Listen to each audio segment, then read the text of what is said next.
The Last of Us Remastered Part 1, or call it however you want, review. My fair review. The first part of the highly praised The Last of Us, and here I am, one of the very few games that I missed and I finally decided to play and finish and see what is media praising over 10 years straight. Well, what we got here is a AAA legit version of Dead Space meets Resident Evil. That's what a game is in short, cinematic Dead Space or Resident Evil, what you like more I guess. Everyone named this game a masterpiece, but what's the reality? Let's rate The Last of Us properly as it deserves.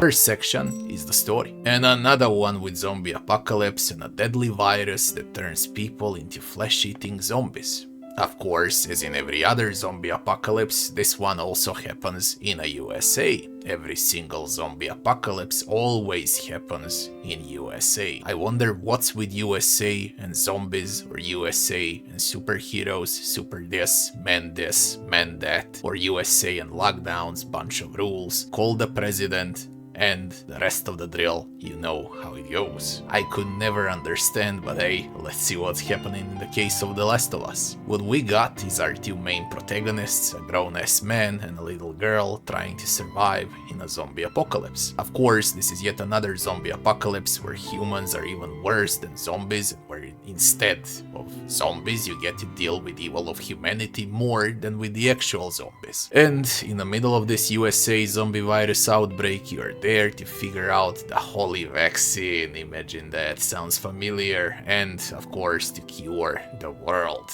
Yeah, that's the story for real. It starts well and I love the ending too, one of the very few games that offers good, no happy ending. As far as writing goes, it's Hollywood-like, classic crap. Joel gets hit by a stone in a river just to wake up out of nowhere on the shore. I don't know if you can get more cliché than that. You know that type of writing, full with nonsense and plot holes. Little girl fights the big bad guy just to awake in a time along with him to grab machete and kill someone that's 50 kilograms heavier than her, with brute force, I might add. She becomes a killing machine in a matter of hours, even though by the script her only practicing combat was with a BB gun. Somehow she's nabbing zombies with her dagger now. I'm that serious. That's the type of writing we're talking about in The Last of Us. Silly, but hey, it seems like people love it, and it sells well too. Atmosphere is good in this game, writing goes up and down, depends on the situation I guess. Some action cutscenes were done in a brilliant way, but overall this is more a movie than the actual video game,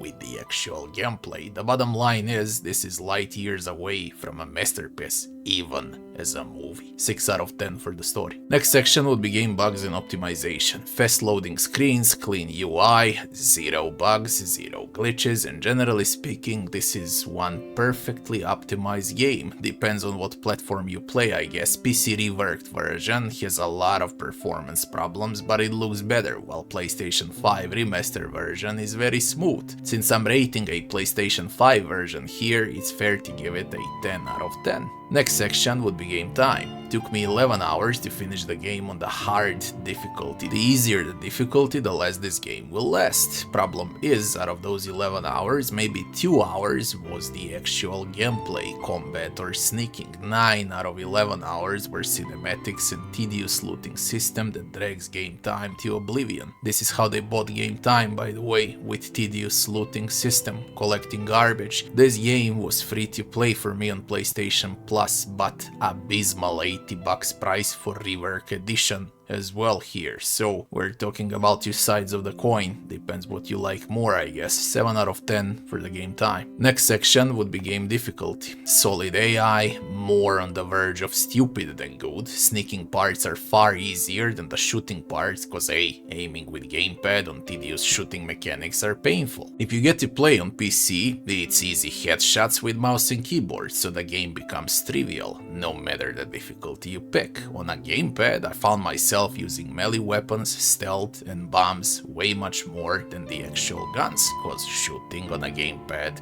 is tedious. The difficulty is mostly in controller, that's the bottom line.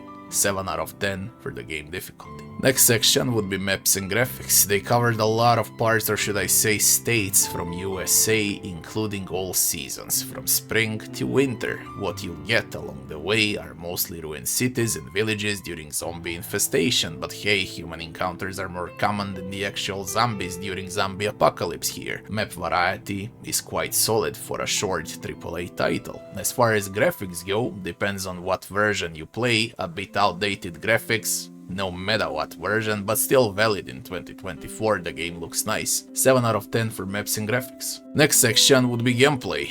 I would say that this game is 50% stealth and 50% third-person shooter with, of course, survival horror elements. Stealth feels more natural to gamepad since you can walk slowly and sneak behind enemies, backstab them, etc. Very basic, old and outdated stealth mechanics, by the way. You cannot drag and hide corpses, for example. As far as shooting goes, it's basic as well. Get behind cover, throw a bomb, shoot, reload and repeat.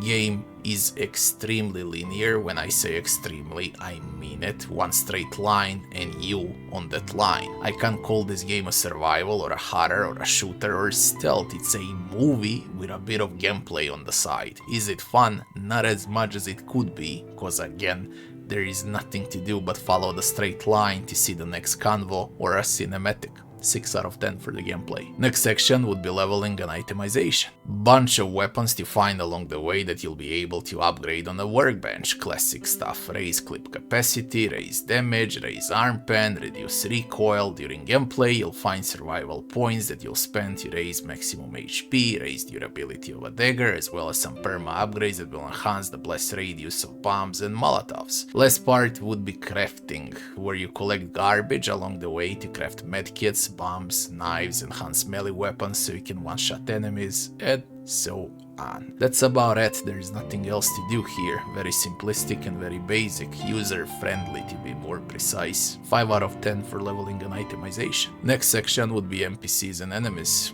We got 3 types of zombies: classic slow ones, fast ones and fat ones. And we got 2 types of humans, melee and ranged. That's the entire enemy variety. Bosses do not exist in this game at all, not a single one. Bunch of NPCs, by the way, all serve one purpose only: to show you how dangerous and corrupted USA is during zombie apocalypse, and how disgusting the humankind is during the zombie apocalypse. Design of zombies is fine, by the way, but enemy variety is just way too low. It becomes boring and repetitive after a while. Thank God the game ends after 11 to 12 hours before it becomes a complete chore. The good thing is, it never overstayed its welcome. 6 out of 10 for NPCs and enemies. Music and sound is the last section. Good music, great voice acting, very good sound effects. You can tell that a lot of money went into this segment. 10 out of 10 for music and sound. Final verdict. We got 64 points in 9 sections, and that will be 7.1 out of 10 for The Last of Us.